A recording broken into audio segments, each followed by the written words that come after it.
right. Happy Tuesday, everyone, and welcome to another episode of Learning Tech Talks, where we are exploring the landscape of all things technology and people performance.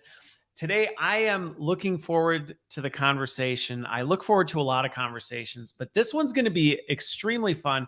I'm joined by Shaunak Roy from YellowDig, and we're going to go ahead and make the case that digital online experiences can be superior, not just equal to, but superior to an in-person experience. Now, if you listen to that and that triggers you, well, so be it, because we're going to make the case for that today. And I'm excited about that because I tend to walk this line very carefully, but I think there's a lot of credibility to talking about why that is possible and what some of the hurdles to doing that. So thanks so much for joining me, Shaunak. Christopher, it's a pleasure to be here, and I love the word fun because that's what we are all about. And we are going to have fun, and yeah, I'm looking forward to it. So for those who may not be familiar with you or YellowDig, let's go a little bit of a kind of trajectory down who you are and how you ended up getting into this space. Because to come on the show with me and make the bold claim, and again, I'm supportive of this, but to make the bold claim that we can make better online experiences than in-person experiences, that's bold. So I'm curious what your journey has been that has gotten you to the point where you said, you know what, I'm actually going to go out and I'm going to do something about this. Well, so Shaunak Roy, so I'm the founder and CEO of YellowDig. I started the company back in 2015. So we've been on this journey for about 8 years now. And my journey before founding YellowDig, I'm an engineer by training, did my undergrad in engineering from India, came to the US, did my master's from engineering, and then after that, spent about a decade in various corporate roles. I was a consultant for a few big corporate consulting companies. And then right about mid-career, I kind of got the bug to start my own company. I think the bug has been there for a while. But then finally, it came to the point that I could not resist myself and start this company, YellowDig. So happy to talk more about it, and I love the way you framed it because I do believe we are on the cusp of a bunch of trends right now in terms of technology and how people use and how comfortable we are becoming, so that digital experience could be not only same but actually better than in-person experiences, and we can define it for learning and many other things. You know what? If you do it right, that has been my experience. So that's why when we were backstage talking about this, I was like, oh, I'm really excited to have this because it's not every day I actually get the chance to talk with someone who actually believes that and has seen it work. So we're going to get into that. But I am curious before we get into this. So engineer by what kind of engineer though? Well, like because engineering, that's a broad field. Yes. So that's a great point. So my undergrad was mechanical engineering. Which is the traditional building stuff, like building cars and things like that. That was in India. And when I came to the US, I did my master's in systems engineering from MIT. So that was more about kind of really thinking engineering from a little more broader perspective, where we not only build cars, but also think about other systems. So what's interesting about that? No, what's interesting about this is, and I'm actually really curious about that, because sometimes when I engage with folks who that's been their trajectory, I mean, again, especially mechanical engineering, that is a very hands-on, that is a very hands-on field. And engineering in general tends to be a hands-on kind of collaborative space. So what... Were you always trying to disrupt the status quo in that? Or was there something that happened that made you go, I actually, because again, digital learning from mechanical engineering is not usually a trajectory I see. I mean, maybe digital learning, like I want to build a tech platform, but actually going, no, I actually want to disrupt the fundamentals of education and how that happens. That's not usually a path I see intersect. Yeah, no, it's a great point. I mean, I think one of the advantages I had, given I was, born at a time where we used to build things by hand, which still happens, but not that often. Yeah. And I've seen the journey of myself personally, and also seen people and the world around me evolve to be more digital over the years. Okay. So I have an appreciation people who can build stuff by their hands, but then also kind of try to replicate some of those experiences digitally and online. An example, I'll give an example because this kind of raises a very interesting point, which is, when I was back doing my mechanical engineering, we used to have all these ideas of, building stuff. Like imagine building a park. Yeah. At that time, I had to go to a shop floor and find a machine, not only get a machine, but reserve a machine, find the raw materials, and then do the measurements and then make sure that everything is right, because we didn't have computers when I was there and we were just getting introduced to computers at that point. Yeah. And build stuff. Now, imagine the amount of friction you have to actually build anything from scratch in that day and age, with all the things that can go wrong. Like every step can go wrong because you don't have that kind of correlation or digital support that we have today. Now, compare that with companies like Tesla or SpaceX and others. They are actually building next generational mechanical things like rockets and cars and many other things, which is possible because now we are using modern technologies. Like a Tesla car is a mechanical machine, and it also is a computer. Yeah. Right. So yeah, it's almost like both. a mix of that, and it has 3D printed parts and things like that. So I see technology is not really replacing what we used to do as mechanical engineers or any other engineers, but actually accelerating if used properly. Like if you use properly the right tools, we can actually do much more that was impossible to do like 20 years back when I was in my engineering school. Okay. So I absolutely love that you brought this up, because this is so also it totally, I get a better understanding of who you are as an individual, even by you telling that story, because the fact you saw that and recognized that and said, okay, what's coming, these technological changes, it's not a threat to what I do, even from a mechanical engineering standpoint. I had an episode, I think it was several months ago, with a gentleman he's in the process, he's now launched it. He's built an online robotics program to teach kids robotics, and it's all digital. And we had a similar conversation where he had a similar vision where he loved robotics. He was fascinated by it, but the amount of friction that existed in teaching children robotics was massive. I mean, it was very restrictive to only people who could afford to be part of it. And even then, well, there were only so many parts that you could give them. And by doing it online, suddenly the possibilities of imagination were just completely unlocked, because it was like, well, we don't have spatial limitations. We don't have cost restrictions. We don't have all these things allowed them to manipulate and do things that they couldn't do before. And, it sounds like for you, that was the same thing where you went, oh, imagine the possibilities of what we could do if we digitize this. And at the end of the day, I'm guessing you still had to eventually build an actual product, but the learning component of it, you're able to say, well, we could make that a superior experience, ultimately still getting us to the same destination, but a better destination by using the digital components. Yes, no, absolutely. Coming to learning, there is another word that gets thrown around a lot. It's called active learning, where when you're learning something, you're not just learning by reading, but you're actually proactively engaging in that learning process. And one can say, like to your example, if you're learning about robotics, you can learn by actually building a robot in a lab, which is great, but you can actually create an experience which is probably fully or partially online, where kids or students are building these parts together. They're trying to kind of make things work. They're probably writing code for some of these things, could be 3D model and things like that. That itself is also active learning. So when we say active learning, it doesn't have to be active, meaning using your hands. You can actually using your mind and be more active, which is probably what it means to learn better. And as you just said beautifully, which is digital makes it so much easier and possible and so much frictionless. So, which is why I'm excited about this. I think the possibilities are endless if you use the right digital tools for the right learning outcomes.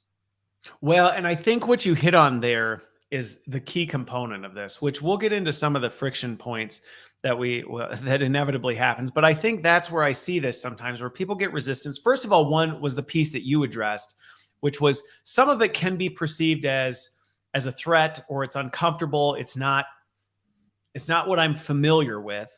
It's change. And as anybody knows, a lot of times when people are faced with change, it's easier to try and push back on it than to lean into it. But I think the other piece that you keep highlighting is doing it the right way, would be a key component to that. So before we dive too deep into that, you got your start. So you did the mechanical engineering, then you went into systems engineering, and then that transition to, I want to improve like learning experiences as a whole. Where did you get started with that? Were you like on a quest to improve learning experience now at an academic level? Like where did that inspiration, or where did that kick off? Yeah, it's a great question. The first part of my inspiration came when I was working in consulting. Okay. And if you're a consultant, in a company, the regular way you typically work is that, you have a discussion or a meeting with a client, you have a problem that you have to come and solve, get a whole bunch of data, do some analysis, research around it, and then present back to that, right? Now, in that day and age, one thing I realized is that the way I was learning is not so much just going to a library or, taking a course. I was mostly learning by doing the thorough internet searches, like really learning about that topic in Google and other search engines, getting to know as much as possible, going to my company's intranet and trying to find as many case studies I can find on that problem, and then talking to peers who actually had done similar projects or have solved some problems. And as a consultant, this is pretty relatable, and that's how people learn. And I also saw there's another big trend happening on the technology landscape that time, which is social media. Yeah. Facebook, LinkedIn, Twitter, they were all kind of active platforms and growing rapidly. And I saw the correlation between these two things, which is I was actually trying to learn from different sources and different people for my work. At the same time, social media, you can connect with as many people as you can like. It doesn't have to be in your same team or a company or the same office or same geography, right? You can have people all over the world and do it at a friction of a cost. Like you don't have to pick up your phone. You can just post something, post a question, and get 20 answers. I saw that benefit of that. I saw social media can be very powerful, but I also realized that social media is not designed for learning. Right? Social media is designed for selling products or driving engagement. This is what their main business model is. So I kind of like merged those two things together, saying that it would be nice to have a platform, which I call social learning, where like-minded people who are interested in a topic to learn together can come together and have a platform where they can connect with one another, ask questions, share resources, but happen in a way which doesn't feel like feels like social media, but can actually have some benefits of features and functionality that are needed for learning. Okay. So that was the something more than just like a mindless scroll feed of stuff that you're just kind of going through to kill time. Like let's bring people together around the purpose of growing and developing around a central topic. That's right. Okay. What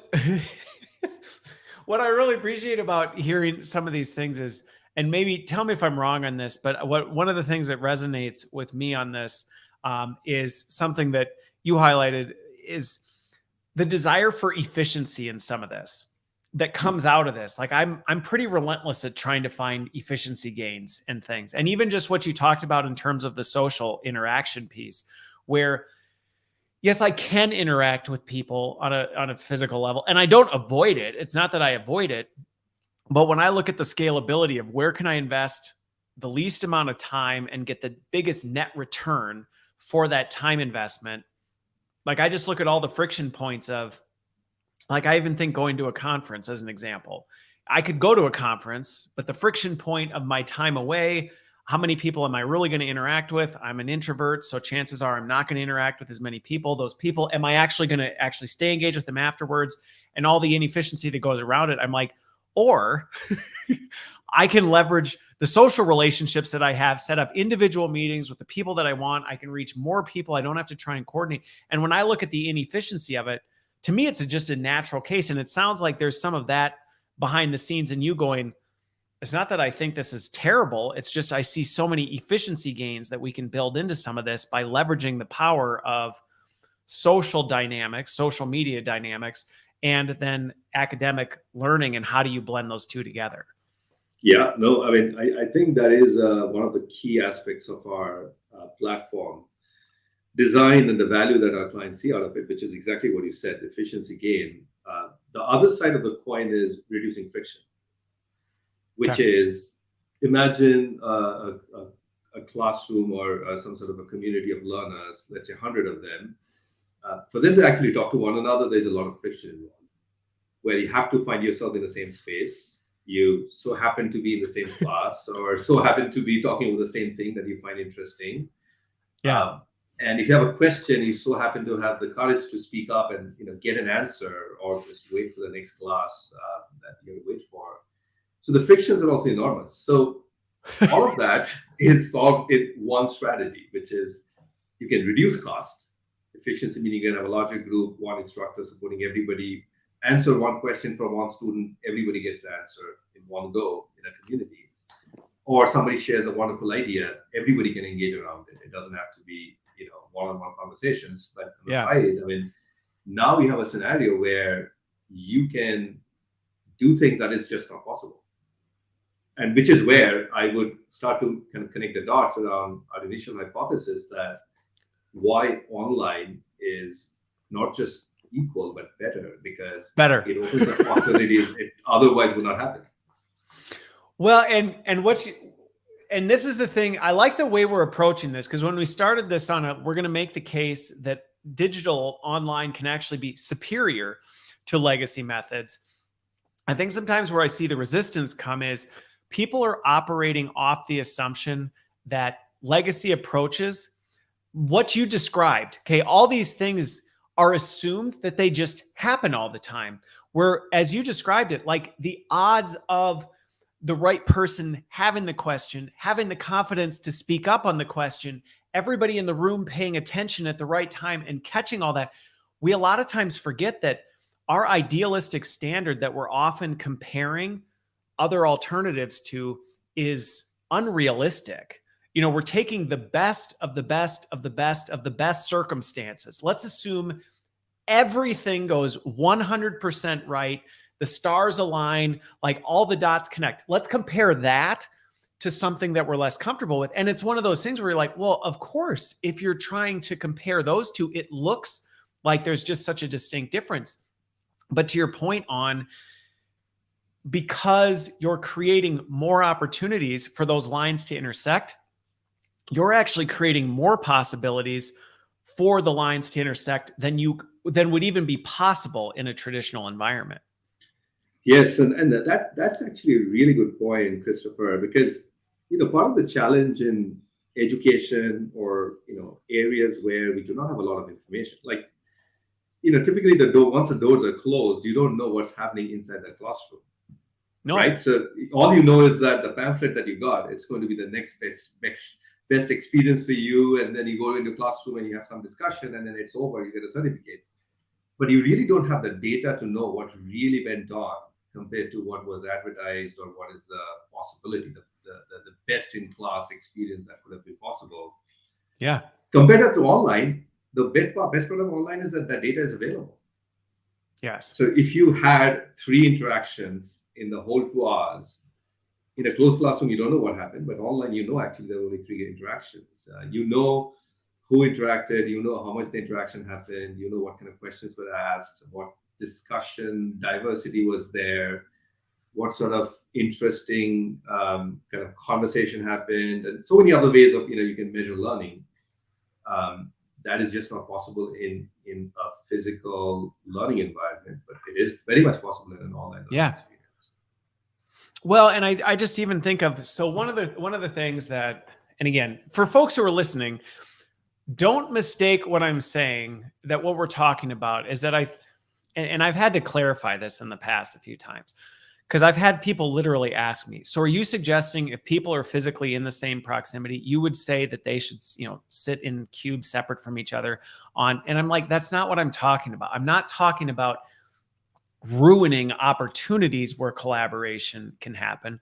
But what I'm saying is shifting your mindset to saying, let's not pretend like that's the norm, because it really isn't. I mean, even the coordination and execution of a sort of in-person thing, that in and of itself is an extraordinary feat. To anybody who's been in the event planning space before,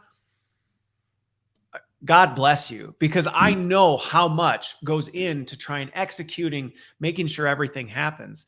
And so these kinds of things just don't organically, magically happen.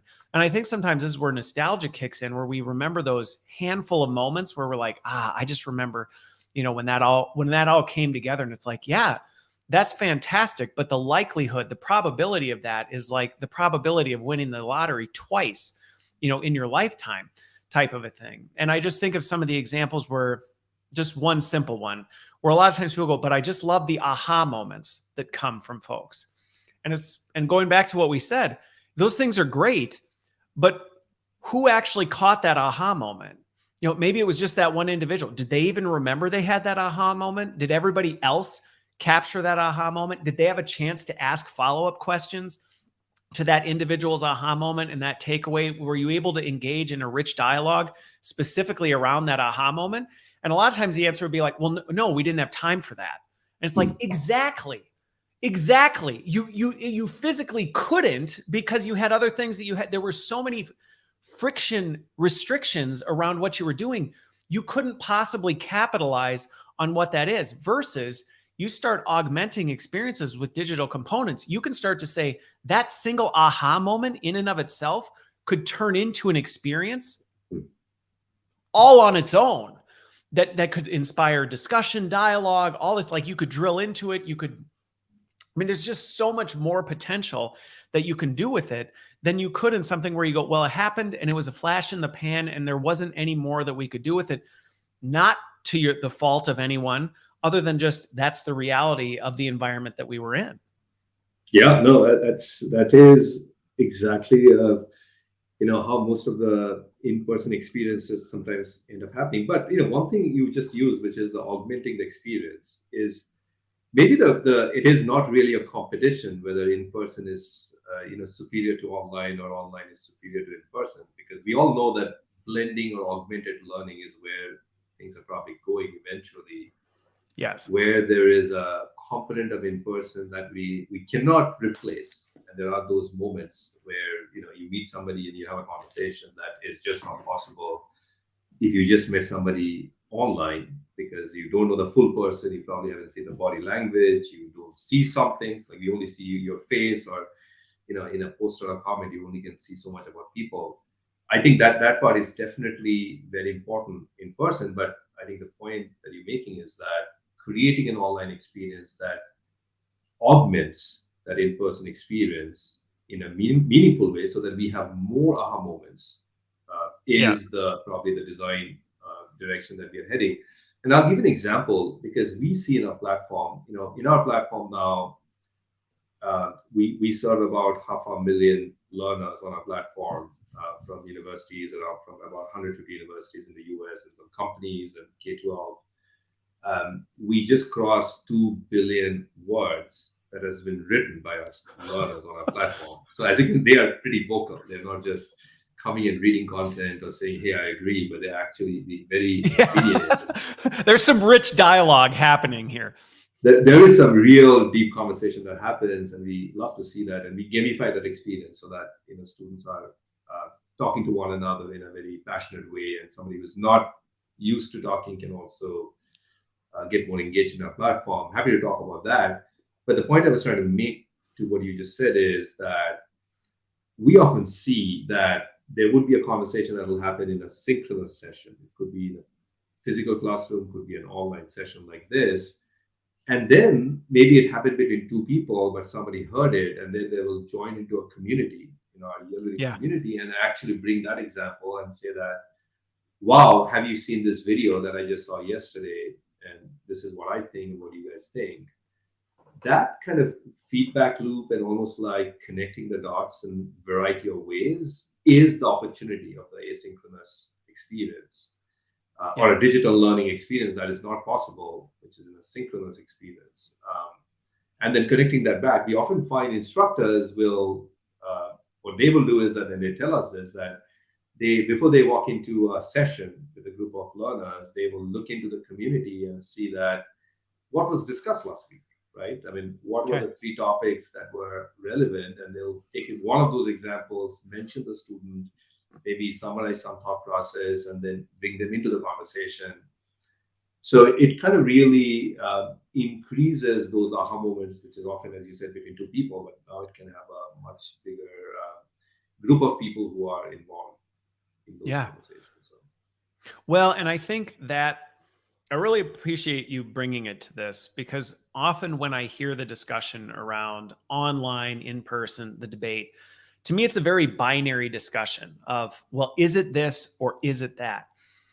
And to your point, it's why are we having this discussion? It doesn't have to be either or.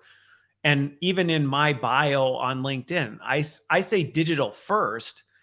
And people assume that means, oh, you're just trying to replace everything with technology. And it's like, no, that's actually the opposite of what I'm trying to say. What I'm trying to say is, how do we enrich and accelerate the human experience with things that we couldn't do before with technology? And to your point, that's not in competition with one or the other. We're not saying put this one, take this one out like old Yeller behind the shed and then only go this way. What we're saying is, no, look at the holistic experience. Look at what the possibilities are and how can technology enhance or augment that? Because even going back to, and this is, I think, and I will say, this has been a challenge for a lot of people. So I'm sensitive to this.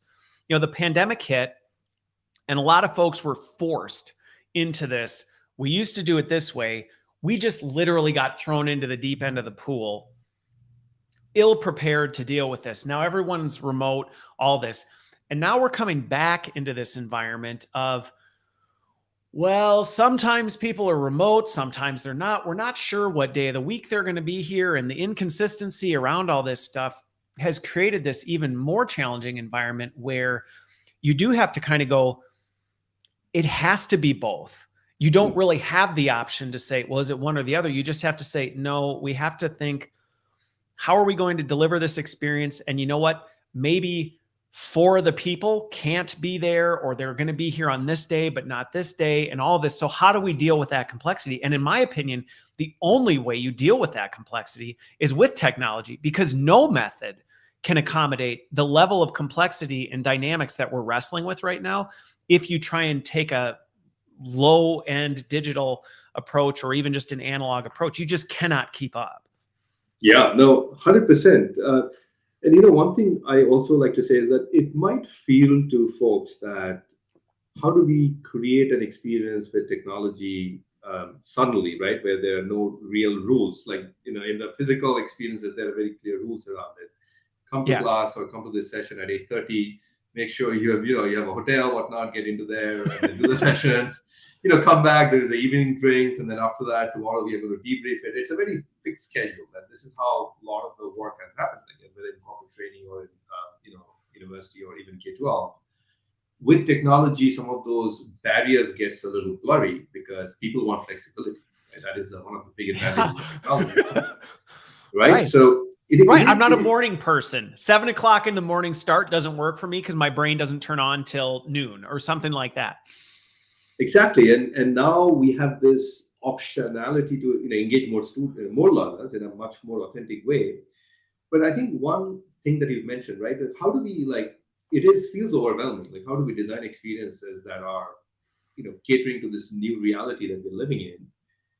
One way I've found people do it pretty successfully, and we have seen, we work with so many partners now, we have learned so much from them, essentially, as they have designed their experiences, is focusing on the learner, where really not thinking about technology, but really thinking about what are the goals of this learning experience. Like, this is what we want to train them for.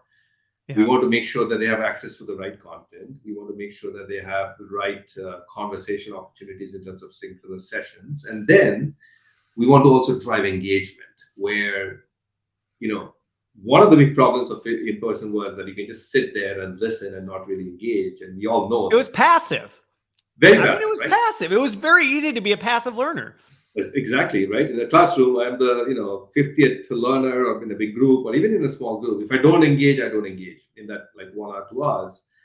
And I can get Now, away with it because my physical presence masks the fact that I'm a passive learner, because it looks like I'm active. It's like, well, I'm here, so obviously I'm active. And it's like, no, actually, you're just as passive as if you were on Netflix, alt tabbed, with the session in the background.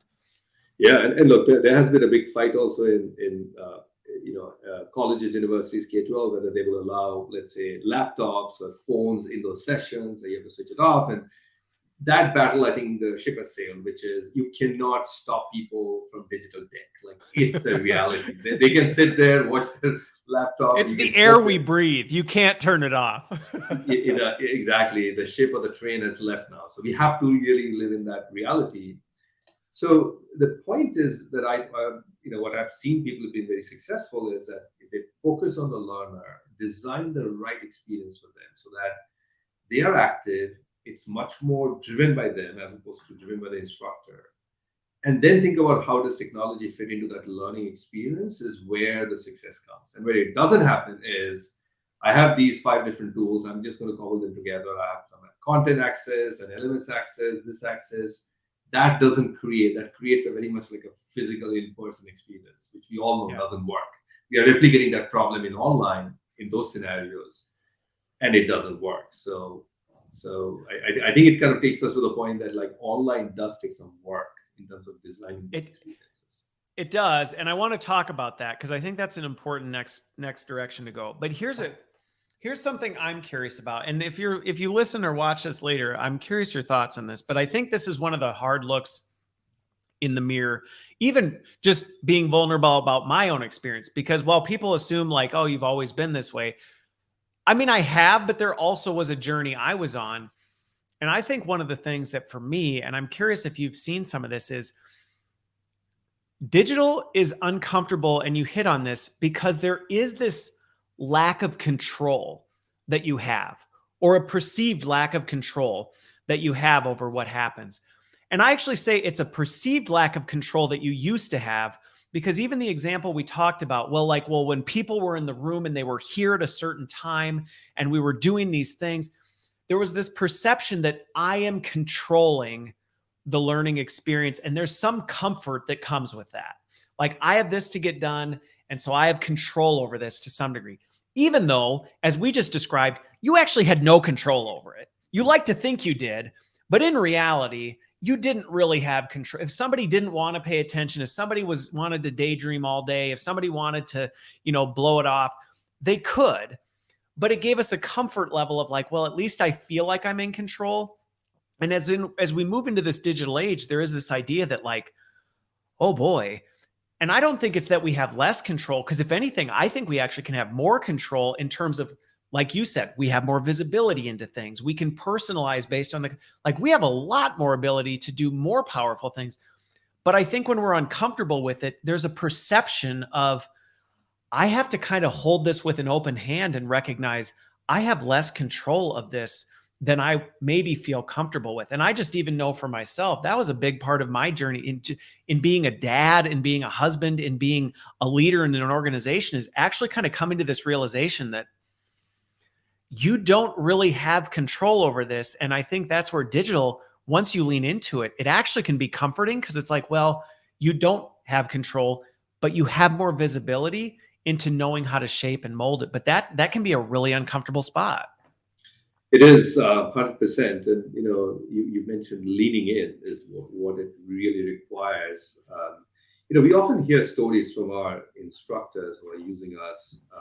In the beginning, when we explain to them that what YellowDig is going to do is to create a community where learners are going to bring in lots of discussion topic and engage with one another, and as an instructor, your role is no longer the sage on the stage, but the guide on the side, and you are going to be a participant into that community where you will have more power. You will have more power, but you're actually engaging with them. You're not just grading them and telling them this is good or right.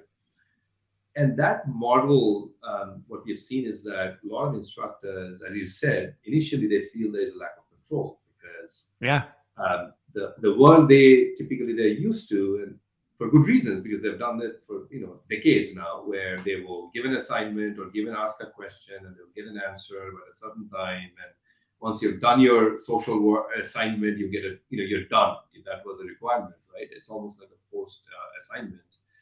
Now in this world, it's a lot more free flowing. So we often hear that, is it going to work? What's going to happen if somebody does something bad?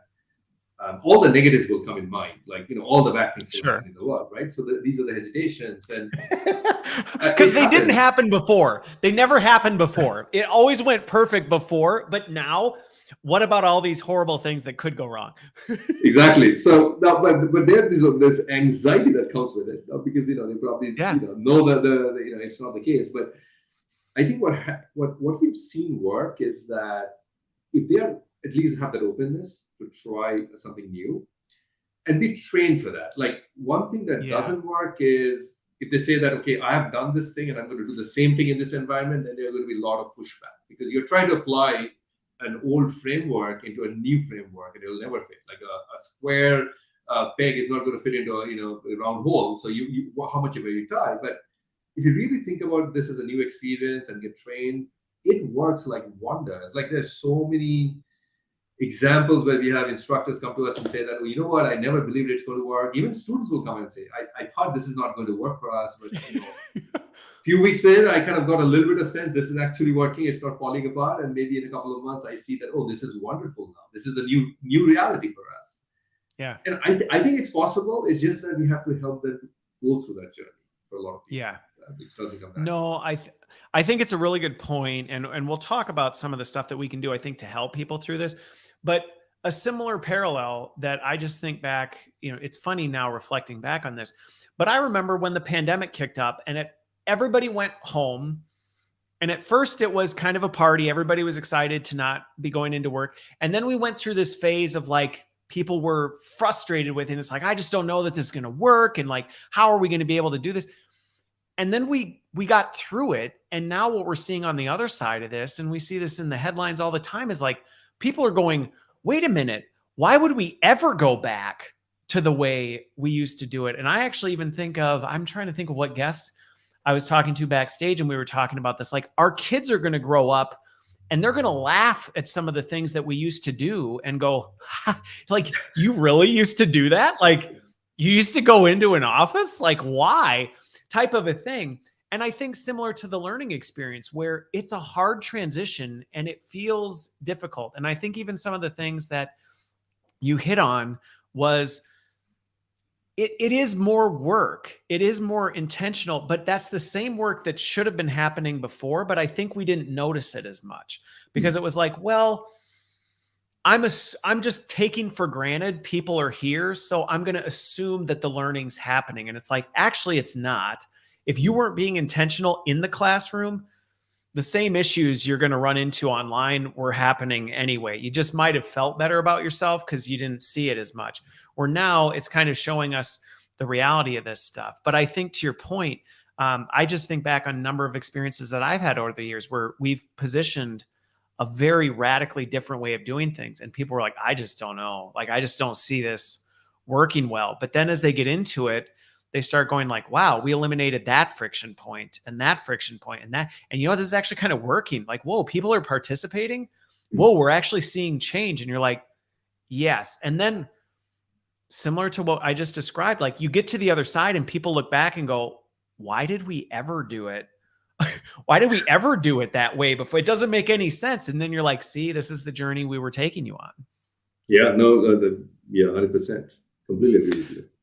So on the skills though, because I do think this is an important part, and you talked about this, that, you can't just take what you were doing before and flip it into a digital environment and go, there you go, it's done. I'm sure it's going to work great.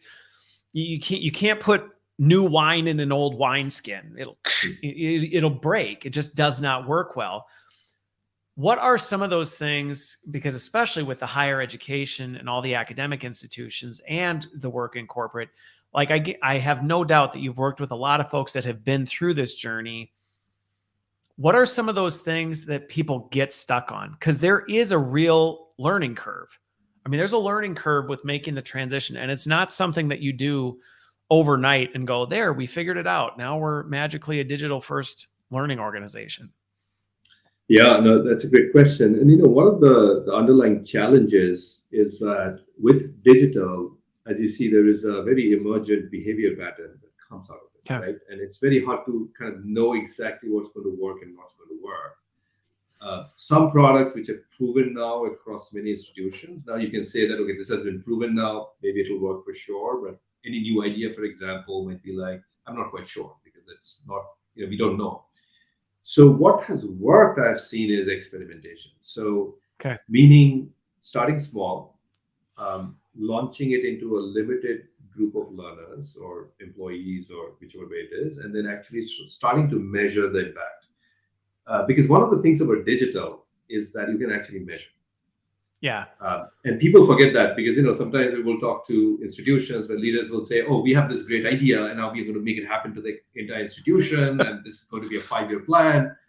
And the moment I hear that, I see that, okay, that was true in that world where you could not really measure things. So you have to build all your conviction in the beginning and then go for that path. And everybody has to be aligned and spend millions of dollars. You did. It was like go big or go home because there's really no way of knowing whether it's going to work. So we just have to really do our best on the front end and then hope.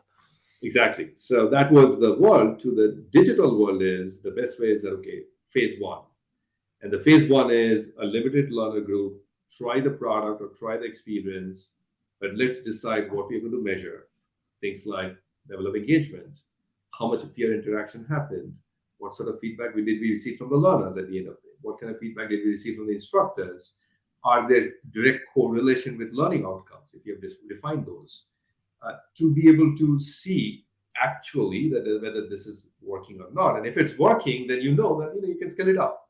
And that part is not as difficult once you know how things can scale up. So that's what I've seen work really well.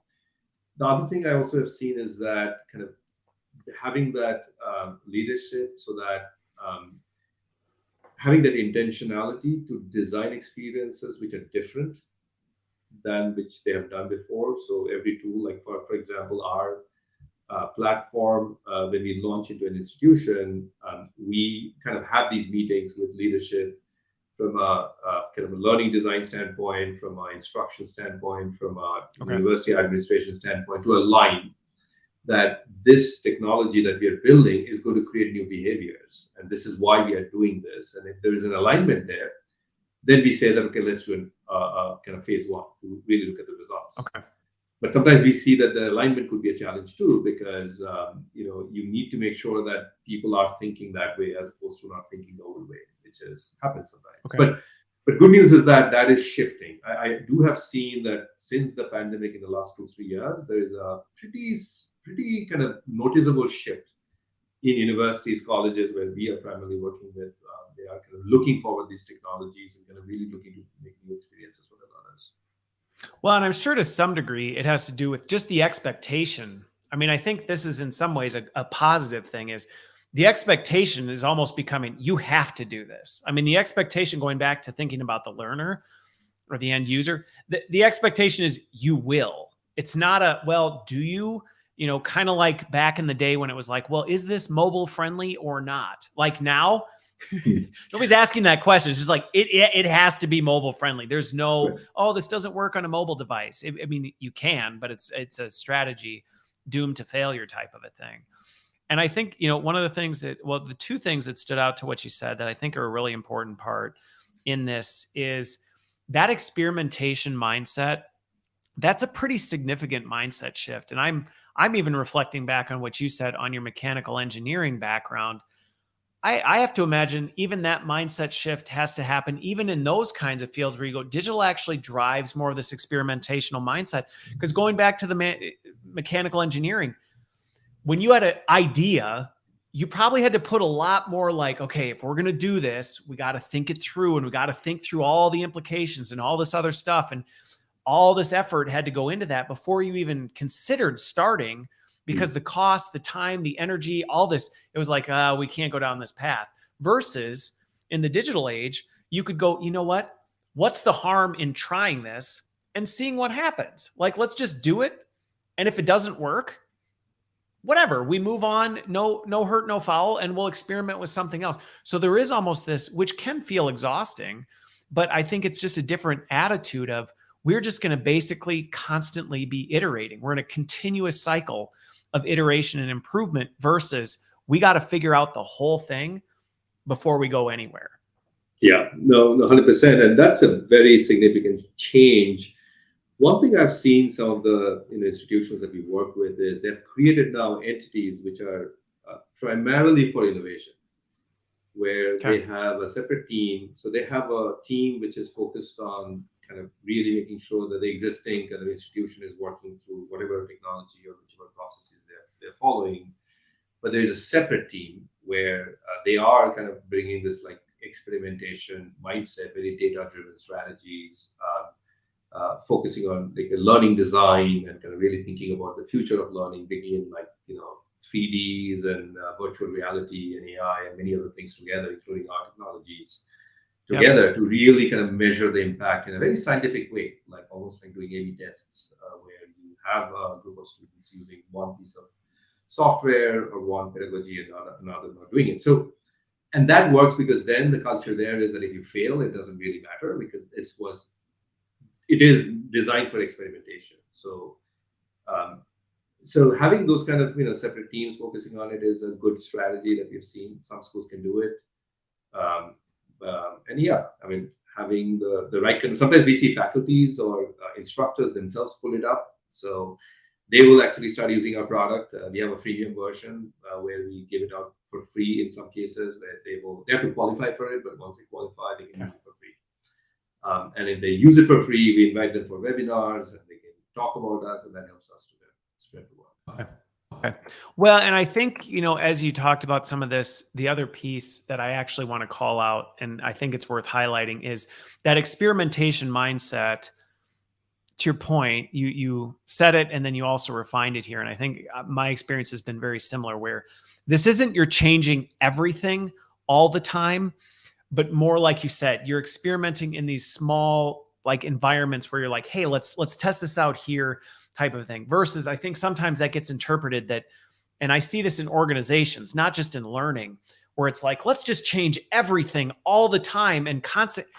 And that just leads to digital fatigue, and people are like, I don't even know what we're doing anymore type of a thing. So I think that strategic, intentional approach to, yes, we have this mindset of constant improvement and iteration, but this isn't just change the parts on the machine like constantly, because at that point, then you never actually know, well, is anything even working? Like, because everything's constantly changing. So I think it is that mindset of experimentation, but not blind, running in every direction. Exactly. Yeah, exactly. Okay. Well, and I think the second point that I wanted to call out to your previous point that I think is, I would say this to, and again, I think everything we're talking about, what's interesting about this is everything we're talking about is true, yes, for learning. I see this applying to literally everything in business transformation. So to me, everything we're discussing right now, we're applying it through the lens of, as an L&D leader, this is how you should think about it. But I would say to any business leader and any business executive, this is how you should be thinking about just work in general, organizational strategy in general. I think there's a lot of principles that you can take from here. But I think one of the things that you called out is the importance of leadership's commitment to this. Because I say this a lot, that as a senior L&D leader, there's not a lot of incentive to change. I mean, there's just not. Like the gravitational pull of status quo is massive. Like it is absolutely massive. What is just trying to bring you back to just keep doing what you've always been doing. It's easier. You're going to run into less headwinds. More people are just going to go along with it. Just take the orders, do the thing, stick to the status quo. And I just would encourage people that it's a rough, and I'd love your take on this, because you're seeing this change in institutions and all this stuff, that yes, there's some real hard work that has to happen to get that change. And there's going to be a lot of things telling you, just throw in the towel. Like, just throw in the towel. Like, it's not worth it to do this. But my experience has been, once you get through that stage, not that it's just easy going, but to me, it's always been worth it in the long end, even though when you're in the thick of it, it doesn't feel like that. Like, in the thick of it, you're like, this is an absolute nightmare. Everybody's arguing with me. Nobody wants to do this. Everybody's questioning, challenging me on this. Like, maybe I should just go back to what I was doing. But every time I've made it to the other side, I've never looked back and gone, not worth it. And I think that's almost an encouragement to leaders who may be feeling that way right now, going like, I hear you, but like, do you know what I'm dealing with my stakeholders? Do you know what I'm dealing with some of this stuff? And it's like, I do. And I've been there, but it's once you get through, it is worth it on the other side. Yeah, no, 100%. And one thing I do strongly feel is that, if you look at L&D as a function, if I even reflect back to my experience when I was a consultant for quite a long period of time, back in the days, you can have an L&D function or a leader which is fairly inward focused, where we have a very clear mandate. There are certain trainings that needs to be done on a yearly basis. And then there are certain strategic needs, let's say from leadership, that you have to go and find the content, find a provider, and provide that. But now, if you look at any company, pretty much any company now across the industries, we need to be like learning organizations to be successful. Think about after COVID, what has happened, right? I mean, the world is upside down right now. The ton of changes that are happening is mind-boggling, right? I mean, there are new regulations that are coming up. The geopolitical scenario is always changing. Advanced AI is like marching onto the scene. Just marching on and just ramping through, whoever gets on the way. Yeah. Then there are new kind of ways. I'm looking at marketing as a profession, and that actually has tremendously changed in the last 3-4 years. And every year it's changing, primarily driven by technology. Every function, even sales is changing, customer success, there are new tools every time, there are kind of new innovations happening. AI is also have a big role there. So my point is that to be successful as a company, you need to be a learning organization almost. Yeah. And imagine that as a priority for the CEO, the leadership team. So for the learning leader to align with that objective, which is truly aligned with that strategic goal with the leadership of the company, and creating the environment using technology, using pedagogy and everything else, so that it's a very nimble, fast-paced learning where new things are always brought up quickly. The velocity in terms of getting people into a new kind of technology that everybody needs to learn around is very quick, and you get to know who has learned, who has not. It's no longer that old kind of brick and mortar, like waterfall kind of a structure. So as you were saying, right, it might seem hard, it might seem like nobody cares sometimes, but actually there is a tremendous opportunity right now for us to align with that kind of output. And it's not that hard to, like, I would also want to say is that, yes, it is difficult because you have to learn something new. There's a change in behavior in terms of people designing these experiences and also taking it, but it is also not rocket science. No. Most of the cases, we have the technology, we have the know-how. It's just a matter of getting that alignment and getting these things started. So that makes me pretty excited. And I'm seeing that in higher education, at least, I'm seeing a lot of change happening right now. Many leaders are very, excited to kind of drive some of these changes. I don't know about companies. I mean, corporate world, I'm curious what your thoughts are there. I mean, are you seeing corporate L&D kind of shifting fast enough, or what are the challenges there? The question of fast enough,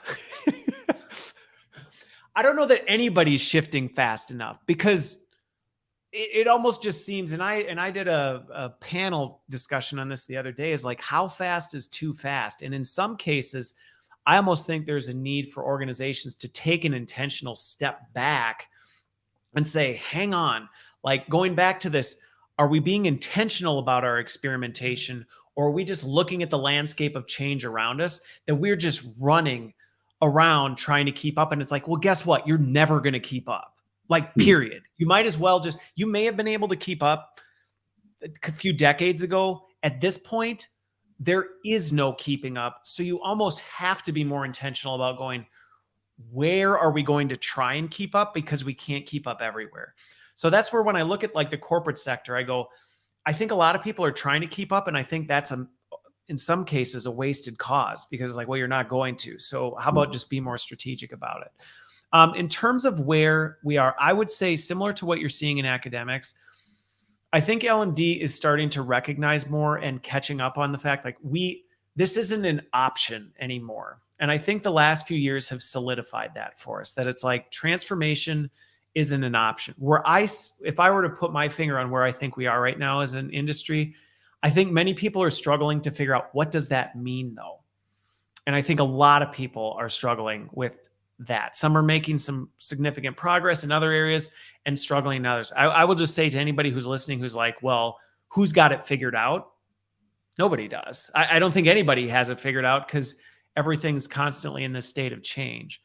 But I think going back to something we talked about earlier, I would say even on the corporate level, organizationally, not just L&D, is in the same position. And I think that makes it difficult for L&D, because we're looking at it going, we want to enable these changes in the organizations, but at the leadership, like, you've got to have an idea of where we're going. And I don't know that a lot of companies have quite even figured out, like, wait, they're still kind of in this crazy cycle of spinning around, which is why I would say everything we talked about, whether you're an L&D leader, whether you're the VP of ops, whether you're the VP of marketing, customer success, sales, the CEO, I would say everything we just talked about is as relevant to you as it would be to a director of learning and development or a VP of learning and development within an organization. I almost feel like I'm seeing at the corporate level, it's almost unanimous that everyone's in this state. And if anything, I think for L&D leaders, this is a real opportunity, to your point, for us to lean in, because the CEO may not recognize we have to be a learning organization. We have the chance to step up and go, you have to, and we can show you how, and let us be that enabler. And I think that's a real opportunity for us. Yeah, no, I really think that is where things are heading right now, because I do believe that the pressure always comes from the market. Like, just like higher education, a lot of the pressure is coming from students who are expecting a certain level of experience. Same as from the market. I mean, I think training and retraining employees with different skills is an extremely important thing. And even in higher education, like a lot of the institutions that we work with, they are increasingly catering to employees of companies which are coming to them to get reskilled in areas, or kind of learn the latest trade or tricks and many other things to kind of reskill themselves. So I think the need is clearly there. It's just a matter of aligning all the pieces, which is not complex. But I'm glad that we are talking about all of these things right now. Yeah. So. Well, and again, is it extremely? And I think it's a matter of, this goes back to the mindset. It's like, how do you want to look at this environment right now? You could look at it and go, this is messy and terrifying and overwhelming, and I don't know what to do about it. Or you can look at this and go, this is quite possibly one of the greatest opportunities in the history of your career to actually go, whoa, I can actually drive something transformational in an organization that historically there may have been zero appetite for ever before. And I think it's one of those, so the choice is yours. What do you want to do with it? Yeah, 100%. 100%. I mean, especially the AI wave that we are running it right now. I mean, every company is confused right now. How does AI impact? L&D can play a big role. I do believe in that. So I would say in many ways, the transformation that is on the doorstep, if it hasn't already kicked in the front door, the role we play as talent leaders, we are the guardians of where that goes. And does that mean the whole weight of it sits on our shoulders? No, absolutely not. But do we have an opportunity to shape and mold that in a positive way that others can't? I absolutely think so. Okay, well, I feel like we're just getting started and we could keep going on this, but we're at time. So I'm going to wrap this up by just saying, I so appreciate the conversation we had here, Shaunak, and I hope that anybody who listens to this doesn't get hung up on so is it analog or digital, like, which is, because that's the wrong question to be asking. And I think we've highlighted why that's the wrong question to be asking, and that if you ask the right questions and pursue the right things, it's an exciting future. And I think what you're doing at YellowDig to help make that a reality is super exciting. So thank you so much. And thank you, Christopher. Thanks for inviting me. It was a real pleasure to chat with you about all these interesting topics, and looking forward to reconnecting and keeping the conversation going. Absolutely. Absolutely. Well, thank you so much, everyone. I hope you have a great rest of your week and a wonderful weekend, and we will see you next week.